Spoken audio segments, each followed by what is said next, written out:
করিমগঞ্জ জেলা, হাইলাকান্দি জেলা এবং কাছাড় জেলার কিছু অংশের রাম ভক্তগণ অযোধ্যার ভব্য রাম মন্দির কিছুদিন আগে যার শুভ উদ্ঘাটন হয়েছিল দেশের মাননীয় প্রধানমন্ত্রী শ্রদ্ধেয় নরেন্দ্র মোদীজির হাত ধরে।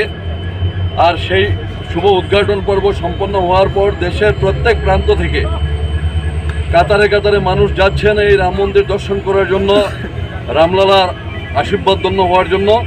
আজ বরাক উপত্যকার এই 3 জেলার রাম ভক্তগণ এই বিশেষ ট্রেনে যাচ্ছেন। আমরা সবাই তাদের এই যাত্রা শুভকামনার জন্য এখানে উপস্থিত হয়েছে। যে সকল রাম ভক্তগণ আজকে এই ট্রেন যুগে যাচ্ছেন রাম মন্দির দর্শন এবং রামলালার আশীর্বাদ ধন্য হওয়ার জন্য, তাদের সকলের উপরে রামলালার কৃপা বর্ষিত হোক। আর তাদের মাধ্যমে বরাক উপত্যকার জনজীবনে শান্তি সমৃদ্ধি বৃদ্ধি পাক সেই কামনা করছে। প্রভু রামচন্দ্রের কৃপা সকলের উপরে বর্ষিত হোক।